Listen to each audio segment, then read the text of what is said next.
Uganda's President Yoweri Museveni has been sworn in for a fifth term. Museveni was declared winner of the election in February with 60% of the vote, allowing him to extend his 35-year rule. But opposition leader Kizza Besigye has been protesting the results, saying the vote was rigged. Well, journalist Charles Odongtho now joins us from the Ugandan capital, Kampala. Charles, good to speak to you this morning. What do you think we can expect from the fifth term of President Museveni?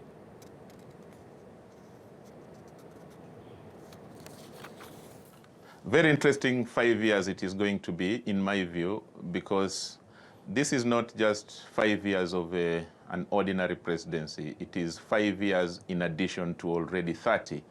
And you must understand the context where we are coming from, that since Uganda's independence in 1962, we haven't had any peaceful transfer of power to another person. I've got to say, President Museveni himself came to power in January 1986 through the gun, after fighting a government that had been elected in 1980 and that he had accused of meddling with elections, with democracy, of militarizing politics. That was 1980. And so if you look back to the last, let's talk about the last three elections, the one of 2006, 2011, and the one that just happened this year on the 18th of February. You see, in my view, a similar thing, or similar things that for which he accused his former, his former boss, the late President Obote, in 1980, i.e., monetizing politics, militarizing politics, and then meddling with free and fair elections. Those are the accusations that the opposition here is accusing President Museveni of. Yes, we can argue and say maybe this, if it is violent election, probably because it is a security concern, we are in the world of terrorism.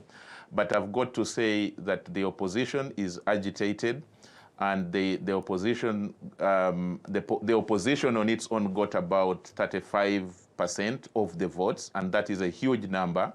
And for that number, then you bring in the context of Kampala and Kampala district and Wakiso, which between the two, only those two have 2 million of the 15 million registered voters in this election that has just ended.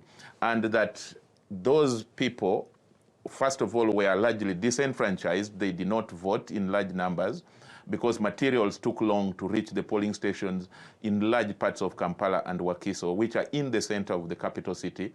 And that President Museveni is going to be working or even traveling or even living within what I would call almost an enemy territory, so to speak, because majority of the people in Kampala, especially the youth, the opposition, did not support him. So it's going to be tension-packed, in my view. I pray that optimistically, probably it is better, but I don't see that.